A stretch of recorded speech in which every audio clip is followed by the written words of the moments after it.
My name is Patrick Sephani, and I come from Zimbabwe, from the capital city of Zimbabwe, which is Harare. That's where I was born, and that's where I still live. I've been working with ZimSculpt for over 11 years now. Before, they used to collect some of my works, which they were bringing over for some shows. But then around 2008, that's when I started to be on tour with them doing these exhibitions. So now it's 5 years working with ZimSculpt, touring, doing these shows in UK and in Canada. But here to the States, that's my first year to come over, and also the first year for the ZimSculpt.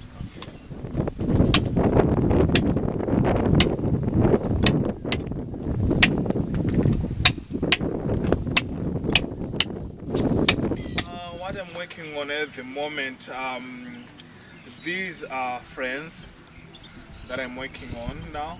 So the media I'm using now is springstone. That's the type of stone I'm working on now.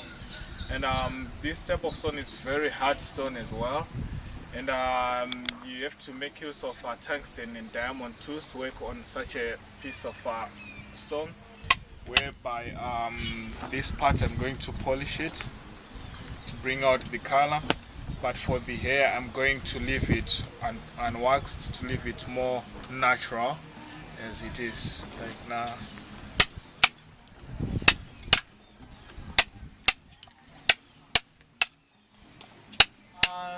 Normally the inspiration that I get, usually I get my ideas from the environment I'm living within.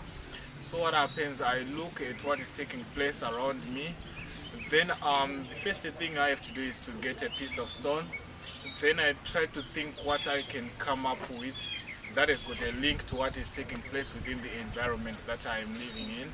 So that's where I start to create something. So at first I can have an imagination of what can come out of a piece of stone.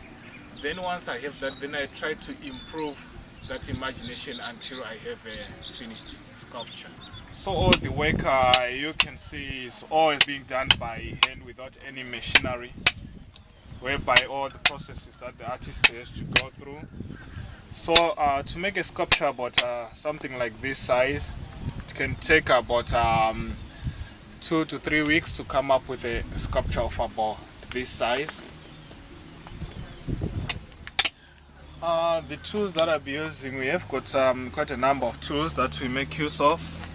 So you can see these are all the tools that we make use for sculpting, whereby at first I'll be using something like this one, which is a point punch with a hammer to come up with the shape. Then after that I'll be using something like this tool, which is a chasing hammer. It's also part of the process. So I have to make use of quite a number of different tools, like diamond rasps and also some tungsten chisels as well. Then after that we use some files to do the finishing.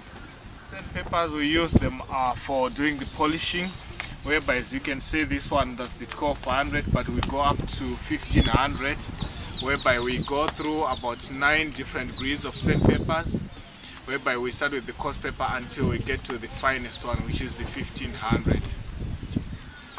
Once we are done with this show, at first we will be going back home to Zimbabwe. Then in August, that's when we are going to have another show in Canada that is going to take place in Toronto around August. So this is a touring exhibition. Normally we do these exhibitions half of the year, then half of the year we spend at home, then the other rest will be touring, doing some shows in different parts of the world. Yeah, for now I just want to thank all the people here in Naples, all the gardeners, the people who helped us to set up this exhibition, and the response that we are having from people within Naples, I do appreciate all what they are doing to us. They are coming and they are enjoying what we are doing here. So we're looking forward to see more people coming visiting the garden here at Naples. So I really want to thank